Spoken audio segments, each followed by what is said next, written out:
इजलासमा त्यो पेश भएको थियो 5 जना न्यायाधीशहरूकोमा संवैधानिक इजलासमा।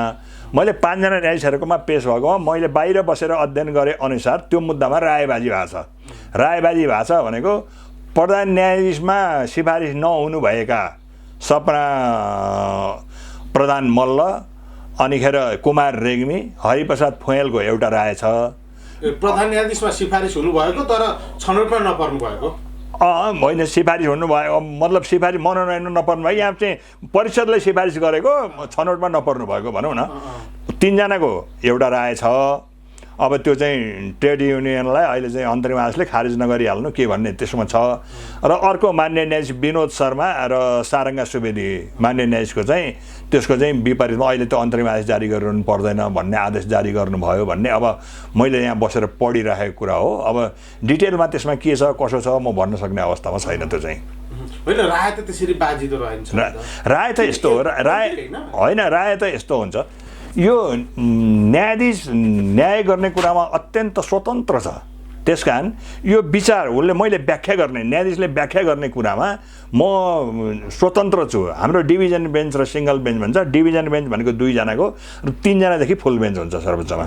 त्यसकारण हरेक मुद्दामा सुनिसकेपछि पहिला त सिनियर न्यायाधीशले श्रीमान यो मुद्दामा के गर्ने होला भनेर देब्रेतिर बस्ने न्यायाधीशलाई यसो सङ्केत आफूले जबकि सिनियर न्यायाधीशले आफ्नो राय नलाओस् भनेर श्रीमान हामीले बहस त सुन्यौँ वकिल साहबहरूले पनि हिँडिसक्नुभयो हजुरको विचारमा के गर्नु पर्ला भनेर उसको बिस्तारै राय लिएर अनिखेर एउटा राय बनाउनु पर्ने हुन्छ। अब कहिले कहिले कस्तो हुन्छ भने मलाई एउटा कुरा लागिरहेको हुन्छ अब अर्को न्यायाधीशलाई अर्कै कुरा लागिरहेको हुन्छ भनेपछि त्यो राय बाँध्छ। राय बाँध्ने भनेको चाहिँ नर्मल कुरा हो अदालतमा। त्यति धेरै ठुलो कुरा पनि होइन। त्यो चाहिँ आफ्नो आफ्नो भ्यू लेख्ने हो। त्यसपछि त्यो चाहिँ अर्को थर्ड बेन्चमा जान्छ। अब चाहिँ अर्को बेन्चमा जान्छ। अब अर्को बेन्चले कसको राय सदर गर्ने हो फेरि त्यहाँ अरू श्रीमान न्यायाधीशहरू बस्नुहुन्छ उहाँहरूले हेर्नुहुन्छ अनि त्यसको चाहिँ निर्कल गर्नुहुन्छ। होइन बाजिन त सक्छ त्यो बाजिन हुनैपर्छ भन्ने छैन। तर अब चाहिँ अर्को बेन्चमा पनि गएपछि बाजियो भने पनि त्यसको उपाय छ। तर अब त्यहाँ गइसकेपछि फेरि कसको रायलाई समर्थन गर्ने भन्ने त धेरै बाजिरहेको हुँदैन। 2टाभन्दा तेस्रो राय चाहिँ धेरै बहुत गाह्रो हुन्छ। जस्तो भन्नुहोस् न तपाईँलाई भन्छु जिल्लाले एउटा मुद्दामा जिताएको थियो। अब एउटा न्यायाधीशले भन्यो यो जितेको ठिकै हुन्छ भन्यो एउटाले हराउनुपर्छ भन्यो त्यति नै होला बाँध्ने भने धेरै बाँध्ने भने त अर्को न्यायाधीशसँग गएपछि नि त्यो 2टामध्ये एउटा त हुन्छ नि त। त्यो 2टामध्ये एउटा हुन्छ भने हुनाले राय मिल्छ त्यति नमिल्ने चाहिँ होइन। त्यसरी भद्रगोल भएर जाने अवस्था चाहिँ हुँदैन। त्यसपछि अनि यो सर्वोच्चकै पूर्व प्रधान न्यायाधीश समेत रहेकी सुशीला कार्कीले सारङ्गा श्रेष्ठको जुन बचाउ होइन सपना मल्ल प्रधानको बचाउ जो गर्नुभयो त्यो चाहिँ के हो त? त्यो चाहिँ अब मैले चाहिँ बुझ्दिनँ। मैले यो कुरा हिजो भन्ने हो नि मेरो छोरो भनेर बालन शाहलाई छोरो माने कि सुशीला कार्की आज त्यही बालन शाह विरुद्ध अभिव्यक्ति दिन पुग्नुभयो र सारङ्गा श्रेष्ठलाई किन प्रधान न्यायाधीश बनाएनौ भनेर असन्तुष्टि व्यक्त गर्नुभयो। अब त्यो मैले त्यसरी भन्दाखेरि म तपाईँलाई यहाँ भनौँ यो सर्वोच्च अदालतको यो यहाँ संवैधानिक व्यवस्थालाई नै हेर्नुपर्ने भयो। अब हामीले हेर्दाखेरि संविधानमा जे लेखाएको छ त्यही कुरा नै हेर्नुपर्ने हो। अब यो चाहिँ संविधानको नेपालको संविधानको धारा 129 मा नेपालको प्रधान न्यायाधीश तथा सर्वोच्च अदालतका न्यायाधीशको नियुक्ति र योग्यता भनेर उल्लेख गरेको छ। त्यसमा देखाएको 1, 2, 3 भन्दै एउटा 3 मा योग्यता के भनेको छ भने सर्वोच्च अदालतको न्यायाधीश पदमा कम्तीमा 3 वर्ष काम गरेको व्यक्ति प्रधान न्यायाधीशको पदमा नियुक्ति हुन योग्य हुनेछ। भनेपछि यो त मलाई लाग्छ सपना श्रीमानले नै यो नाउँ पठाएको। कम्तीमा 3 वर्ष काम गरेको व्यक्ति अहिले जति बहाल हुनुहुन्छ सर्वोच्चमा त्यति मध्ये 6 जना मान्छे 3 वर्षभन्दा बढी काम गर्नुभएको रहेछ। सपना प्रधान मल्लदेखि तिल प्रसाद श्रेष्ठसम्म यो 6 जना मान्छे 3 वर्षभन्दा बढी काम गर्नुभएको रहेछ। अब यो 3 वर्षभन्दा बढी काम गरेको मान्छेको नाउँ पठाउनु पर्छ भन्दाखेरि त यो 3ले 129 को 3ले के भन्यो भने 3 वर्ष काम गरेको व्यक्ति प्रधान पदमा नियुक्त हुन योग्य हुनेछ भनेपछि त 3 वर्ष काम गरिसकेको मान्छे त जोसुकै हुन सक्ने भयो। सुशीला श्रीमानले के आधारले भन्नुभयो म त भन्न सक्दिनँ। त्यो एकैजना सपना प्रधान मल्ल श्रीमानै हुनुपर्थ्यो भने त यो परिषद संवैधानिक परिषद चाहिएन त। यतिकै नियुक्ति दिएर पठाइदिए भइगयो नि। त्यसमा किन 6 जना मान्छे बस्नु पर्यो? जब 1 जना मान्छे त्यो सिनियरको 1 नम्बरको मान्छे हुन्छ भने त स्वतः हुन्छ भने त त्यो त त्यहाँ परिषदमा पठाउनु परेन। त्यो त यतिकै नियुक्ति गर्दै हुन्छ। उहाँले किन भन्नुभयो त्यो कुरा चाहिँ अब मेरो पनि आदरणीय प्रधान न्यायाधीश मैले पनि मानेकै मान्छे हो। संवैधानिक परिषदलाई छनौटको सुविधा दिनको लागि एक्ज्याक्टली सिफारिस गरेर पठाइयो। एक्ज्याक्टली यति प्रधानमन्त्रीय व्यवस्थालाई अलि बलियो बनाउनलाई पनि अहिले संवैधानिक परिषदमा प्रधानमन्त्रीको भूमिका बलियो बनाइएको हो भन्नुहुन्छ? प्रधान त्यस्तो त म भन्दिनँ। अब बहुमत अल्पमत पनि हुनसक्छ होला, कसलाई कता हेऱ्यो भनेदेखि होइन, त्यो कुरा त होइन। तर यो छनौट गर्न पाउँदैन भन्ने चाहिँ यो संविधानले लेखेको छैन। जब 3 वर्ष पुगेको सबै न्यायाधीशको नाम पठाउनुपर्छ, नामावली पठाउनुपर्छ भनेपछि त यो छनौट गर्ने सुविधा छ र यो छनौट गर्नको लागि 6 जनाको परिषद छ, संवैधानिक परिषद छ भन्ने अर्थ गर्नु पर्यो नि त। जब 1 जना मात्रै हुने भए त अनिखेर त्यो परिषद किन चाहियो त? त्यो त यो 1 जना मात्रै हुने भएदेखि परिषदले पनि त्यो 1 जनाकै नाम लेखेर पठाइदिन्थ्यो, परिषद पनि चाहिँदैन्थ्यो, स्वतः त राष्ट्रपतिबाट नियुक्ति लिए भइहाल्थ्यो।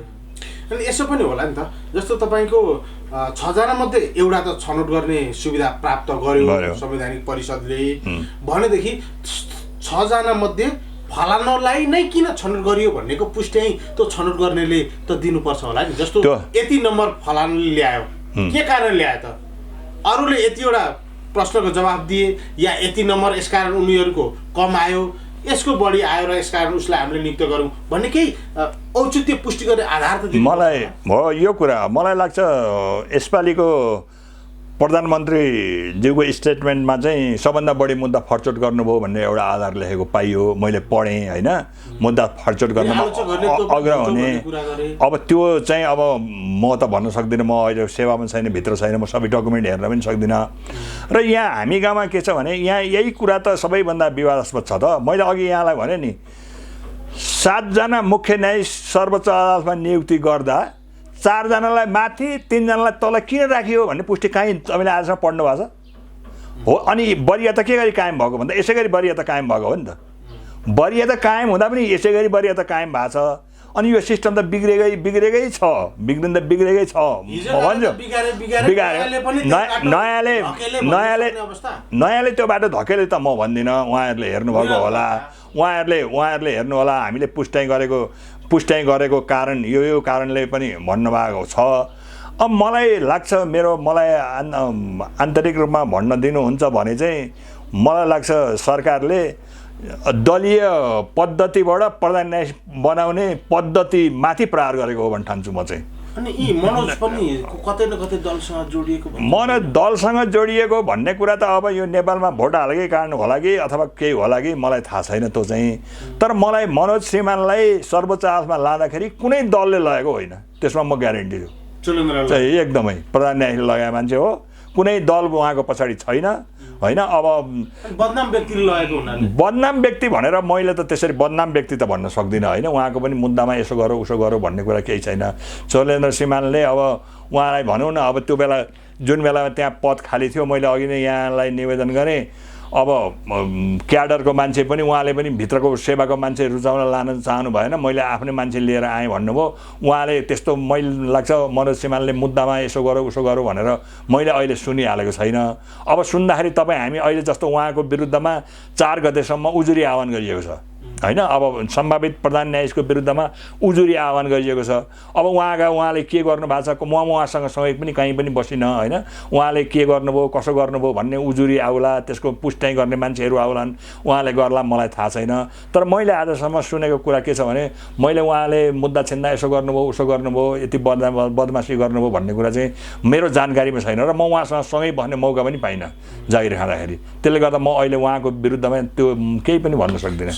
को दाबीको सन्दर्भमा चाहिँ यहाँको के छ त बुझाइ? होइन, मेरो सुशीला कार्कीको दाबीको सन्दर्भमा सपना श्रीमान के हो भने एकदमै फरवर्ड मान्छे हो। उहाँ जाने बुझेको राम्रो, एकजना महिलामा योग्य महिला हो, त्यसमा कुनै विवादै छैन। अन्तर्राष्ट्रिय फोरममा अन्तर्राष्ट्रिय क्षेत्रमा पनि एउटा ख्याति कमाएको मान्छे हो उहाँ नराम्रो छैन।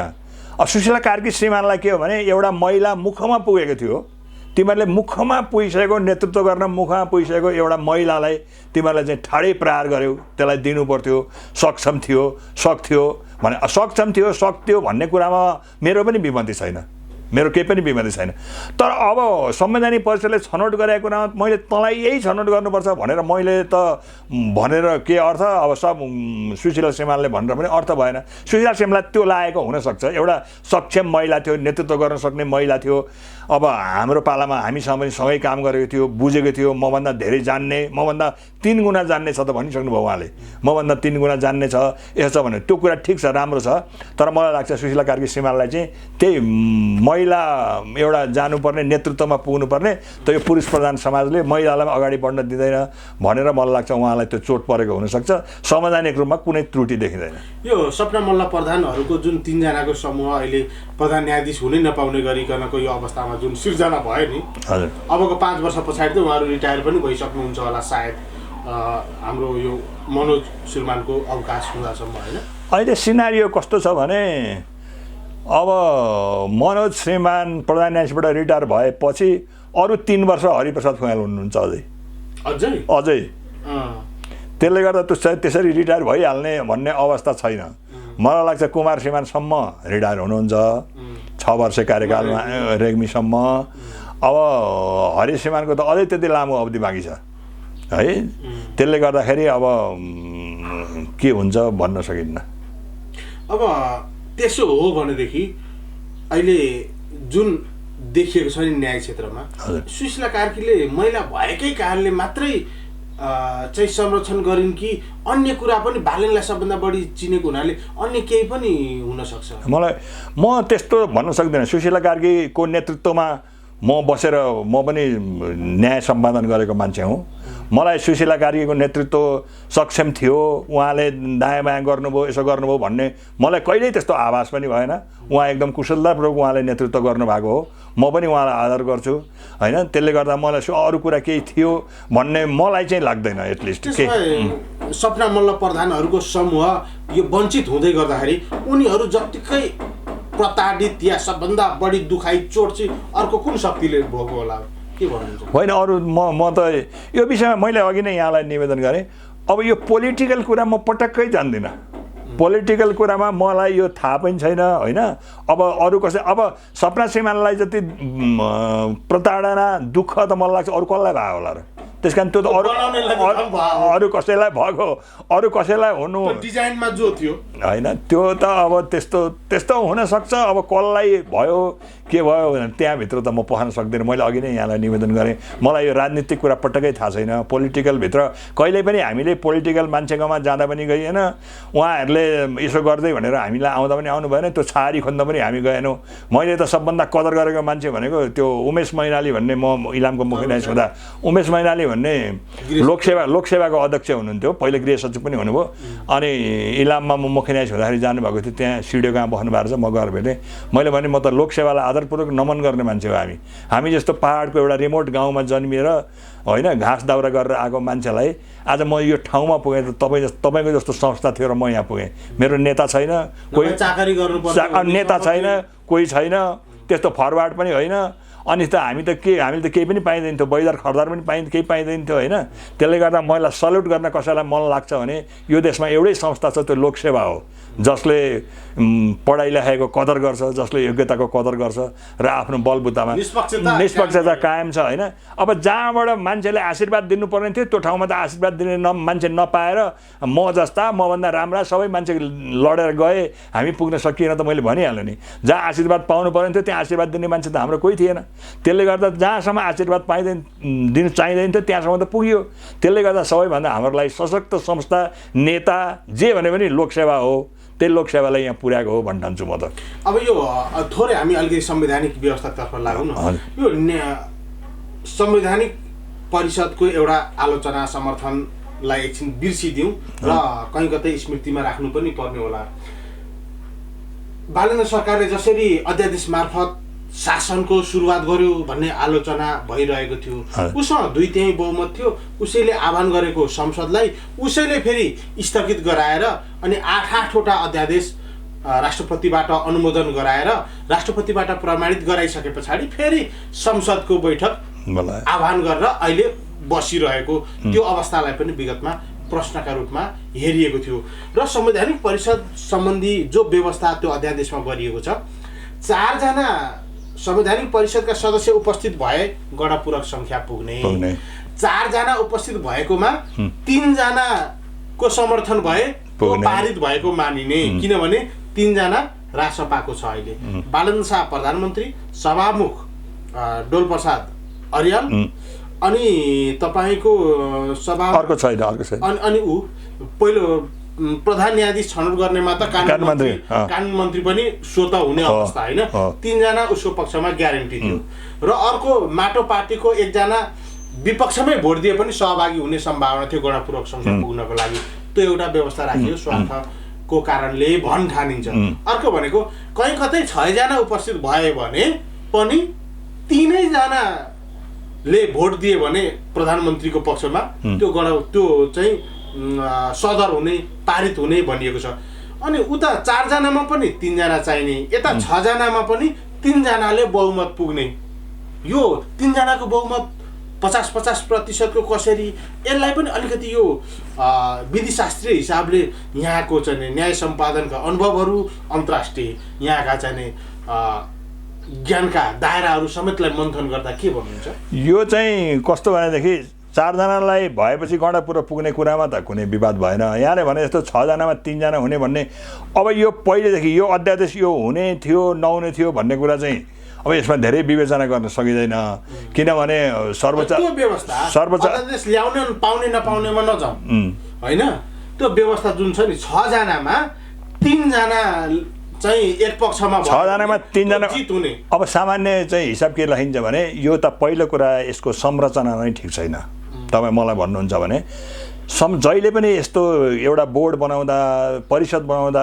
कुनै कुरा गर्दाखेरि त्यहाँ बिजोडी संख्या हुनुपर्छ जहाँ चाहिँ अध्यक्षले आफ्नो भोट दिन पाउँछ मेन कुरा चाहिँ त्यसको निर्णायक भोट भनेको त्यहाँ चाहिँ जो चिफ मान्छे हो त्यसले निर्णायक भोट दिन पाउँछ यसमा चाहिँ संरचना संसदमा पनि सभामुखले अन्तिम भोट दिन पाउँछ त्यसकारण यो गर्नुपर्ने कुरा के थियो भने यो अन्तिम भोट दिने गरी यसमा मलाई लाग्छ यसमा पनि केही परिवर्तन हुनुपर्छ यो संवैधानिक परिषद सम्बन्धी जुन व्यवस्था छ यो 6 जना राख्ने भन्ने व्यवस्था छैन नराखेको भए राम्रो हुन्थ्यो बिजोडी संख्यामा राख्नुपर्ने थियो र अर्को कुरा गणपूरक संख्याको कता हुन्छ भन्दाखेरि चाहिँ जतापट्टि अध्यक्ष लाग्छ अनि त्यतापट्टि गणपूरक संख्या नपुगे अध्यक्ष लागेपट्टि पुग्छ भन्ने सामान्य एउटा मान्यता चाहिँ हो यो अध्यादेशले त्यस्तो एउटा मान्यता अध्यक्ष भएको ठाउँमा चाहिँ 3 जना भए पनि पुग्छ भन्ने यो पहिलेदेखि चलेर आएको मान्यताले यसले पनि पछ्यायो प्रधानमन्त्रीको विपक्षमा 3 जनाले भोट दिए भने केही पनि नहुने तर प्रधानमन्त्रीको पक्षमा 2 जनाले भोट दिए भने पनि त्यो पारित हुने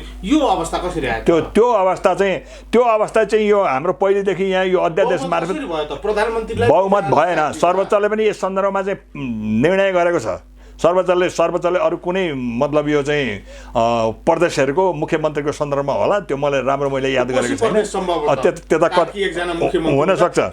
हुनसक्छ भोलि पर्सि यस्तो क्वेसन पनि केही उठ्न सक्ला त्यसको चाहिँ मैले ग्यारेन्टी भन्न सक्दिनँ तर गणपूरक संख्या नपुग्यो भने अध्यक्षले दिएकोतिर पुग्ने भन्ने मान्यतालाई यो मान्यता राखेर गरेको होला तर यसपालिको प्रधान न्यायाधीश छनौटमा त यो समस्या भएन किनभने यसो गर्न सकिन्थ्यो अहिले तपाईको राष्ट्रिय सभाको निर्वाचनमा स्थानीय तहका चाहिँ के अरे मेयर उपमेयर अध्यक्ष उपाध्यक्ष या तपाईको चाहिँ